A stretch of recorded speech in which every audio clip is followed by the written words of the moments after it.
Hi, I'm Cameron Emmanuel Burns, reporting for FinTech Futures here at FinovateSpring San Francisco, and I'm delighted to say that I'm joined by Dexter Wilson, Senior Director of Strategic Partnerships at BNY Mellon. How are you, and how are you enjoying the conference so far? Yeah, I'm doing really, really well. It's been an amazing 2 days so far. We have one more day to go.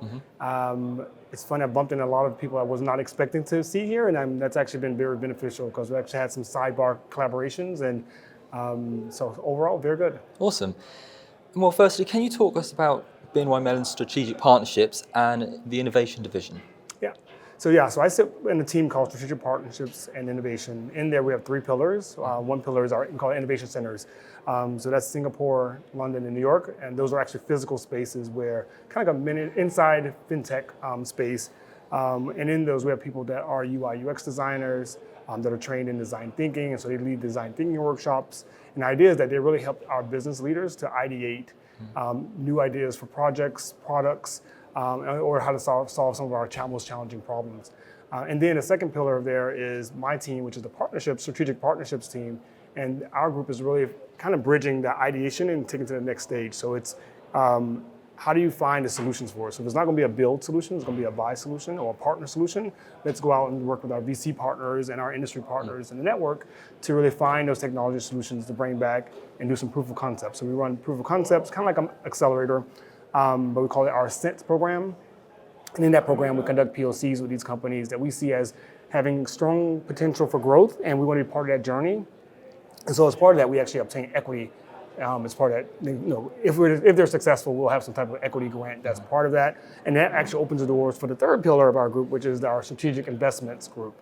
And that team is doing direct investments, companies that are typically Series A and B, sometimes Series C, and that we just really see a lot of value, and we want to have a part of that growth, or we want to make sure that we are staying a strategic partner by ensure we have the right rights, information rights. We're part of their board, we have a board observer seat, so we're just much more embedded with those companies as they're looking to grow. And so the three of us, those 3 pillars work quite closely together. Sometimes it's completely independent, sometimes actually all 3 overlap. We've had some go through the whole entire life cycle of that innovation at the organization. Oh, super. And so what are the current areas of interest for BNY Mellon as it relates to technology? Yeah, so for us, cyber is always a big area of interest. Information security. Wealth tech has been quite a hot topic for the past year and a half. Even like on the alternative investment side, we've done quite a bit of effort looking at technology capabilities there. Anything that's around enterprise platform, operational efficiency, we're always interested in that. One of our challenges we have a lot of tech, and so most often now, our architecture review teams are saying, hey, make sure if you want to bring some technology to us, we know what we're going to have to consolidate or get rid of or decommission, so to speak. So, for us, it's really about making sure that whatever tech we're bringing is going to be complementary to what we have, or it's going to replace something else. Sure. Could you provide us an example of how you work with early stage tech companies? Yeah. So as I mentioned, we have the Ascent program, and that is companies that are seed plus, I would say, going to their Series A or Series A.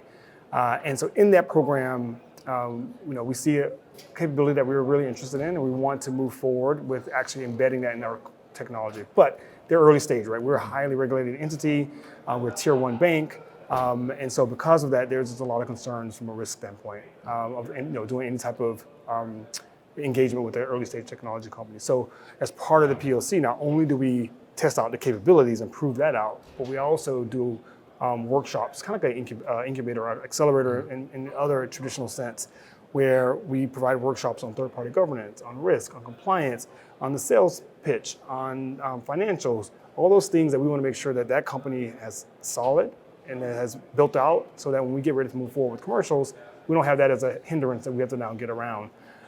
So we do quite a bit of activity in that space to really make sure that they are groomed and ready to move forward with us from an enterprise standpoint at the company. Super. And so what are some of the challenges when working with early stage tech companies? So it is, one of the greatest challenges we have is oftentimes the leadership itself. They may have really great capabilities, great technology, really smart people. But when it comes to running the business, that's where we find that challenge, because once we start digging into the financials, once we start looking at their turnover, the burn, the runway, all those key things that are critical for us to understand, because we want to make sure that whatever technology we're bringing in-house, it's going to be there for the long run, right? We want to make sure that it's going to be something that we can leverage in the future, we can actually grow on, and something that we don't have to prop up. So the biggest challenge is making sure they have all that stuff in place, and the pace that we move at in the big organization is slow. And so making sure that our tech partners that we're partnering with just appreciate that pace that we're going to move at. We're not going to move fast. We actually have a process called FinTech Express, and the whole idea is how do we onboard technology companies faster, and we actually have a pretty white glove service to work with our third-party governance to get them more comfortable. But it still takes time. And so that's a challenge, I think, for both sides to acknowledge and be appreciative of. Yeah, sure. And so how has strategic partnerships at BNY Mellon progressed over the years, and what does the future look like for you? Yeah, so it's funny. I joined the team 4 years ago, and at that time we were still early on with strategic investments. We only had a few investments, and they were actually kind of legacy investments. And 4 years ago, we really kind of revamped our strategy.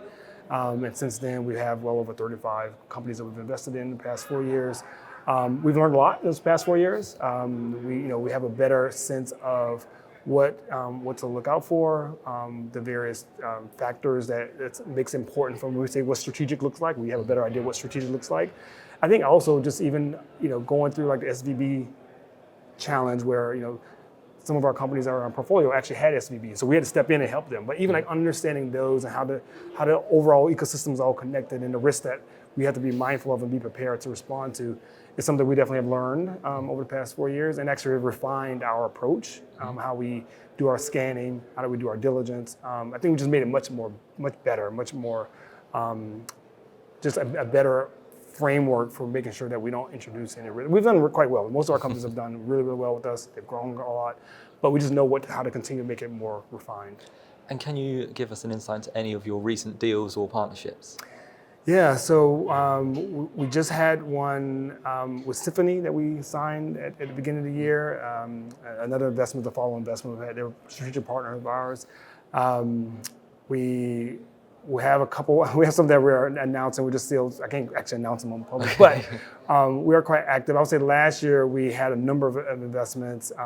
We have one with Impact Analytics, the sustainability. Another cool story there because that's a company that's come through our Ascent program. We have a lot of interest in their sustainability data. It complements a lot of the data we have. We're saying, hey, is there ways that we actually work together to give our clients even better and deeper insights to something that by alone we can't provide. And so from there, if we decide to go forward with them as a strategic partner, I think there's some really cool products that come out of that. Excellent. Well, thank you so much for your time today, Dexter. That was really, really interesting, and I hope you enjoy the rest of the conference. Thank you for having me.